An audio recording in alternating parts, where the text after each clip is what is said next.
Good morning friends, তোমরা সবাই কেমন আছো? আশা করি ভালো আছো আর সুস্থ আছো।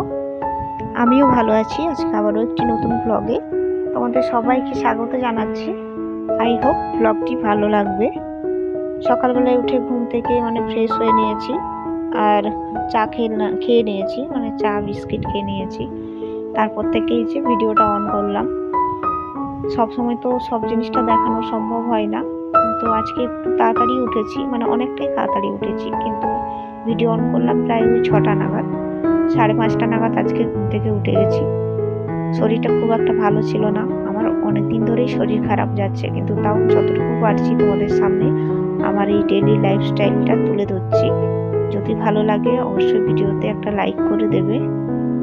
এই যে এখন ঘুম থেকে উঠে কালকে যত বাসন ছিল সবকে ধুয়ে নিচ্ছি। আর কালকে না বাসন একদম ধোয়া হয়নি, রাতের বেলাতেও সেরকম কিছু খাইনি, ওরকমই ঘুমিয়ে গেছিলাম, শরীরটা ভালো ছিল না।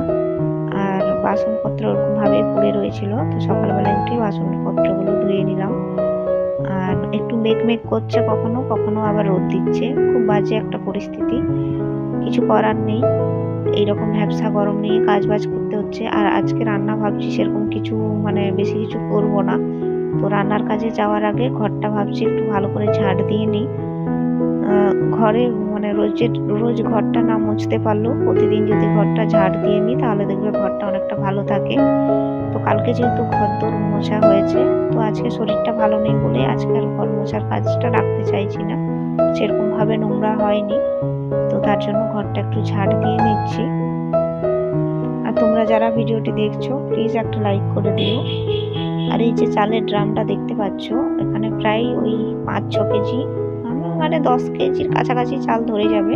তো আমরা যখন চাল কিনে আনি প্রায় 5 কেজি 6 কেজি মতো চাল কিনে আনি, ওই চাল দিয়েই আমাদের হয়ে যায়।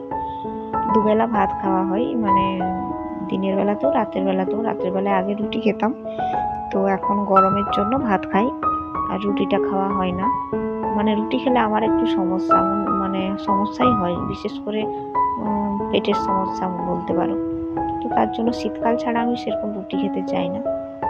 তো ঘরটা খুব সুন্দর করে ঝাড় দিয়ে নেব, আর আজকে বাকি রান্না বান্না কাজ করব। তো ঝাড় দেওয়ার আগে আমি কিন্তু ভাতটা বসিয়ে দিয়েছি, ভাবলাম যে কাজগুলো করতে করতে আমার ভাতটা হয়ে যাবে। আর সকালবেলায় একটু মুড়ি খেয়ে নেব। তো আজকে আর সেরকম ব্রেকফাস্টও বানাতে পারিনি, তো ভাবলাম চানাচুর আছে, চানাচুর মুড়ি পেঁয়াজ কাঁচা লঙ্কা দিয়ে কেটে খেয়ে নেব। সবসময় তো আর হাতের সামনে ভালো কিছু থাকে না, যেটা থাকে সেটা দিয়েই খেয়ে নিতে হয়। তো ঘরটা ঝাড় দেওয়া হয়ে গেছে, তো তারপরে হাত পাগুলো ভালো করে ধুয়ে আমি রান্নার কাজে চলে যাব। আর আজকে না কিছু সবজি দেখলাম যে অনেক দিন ধরে পড়ে আছে, নষ্ট হয়ে যাওয়ার একটা চান্স আছে। সে ঝিঙে আনা হয়েছিল, অনেক দিন ধরেই দেখলাম যে আজ করব কাল করব এরকম ভেবে করা হচ্ছে না। পরশুদিন যেহেতু মটন খাওয়া হয়েছে, পরের দিন মাছ খাওয়া হয়েছে, তো এই জন্য আর করাই হয়নি, পড়ে আছে জিনিসটা। তো ভাবলাম যে নষ্ট হয়ে যাবে, তাড়াতাড়ি করে আজকে সবজি করে দিই। তো ঝিঙে আর আলুর একটা তরকারি করব, তো তার জন্য একটা পেঁয়াজকে ভাজতে দিয়ে ঝিঙে আলুটা দিয়ে দিলাম।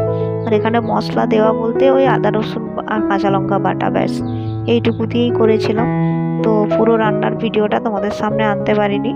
তো এইভাবে তরকারিটা করেছিলাম। আর কালকে যেহেতু মাছ হয়েছিল, তো আমরা যেহেতু 2জন মানুষ, তো একটা মাছের 2 পিস আবার রয়ে গেছিলো, তো ওই 2 পিস মাছটা পরের দিন আজকে আমি রান্না করেছি, তো ওটার একটু ঝোল করে নিয়েছিলাম।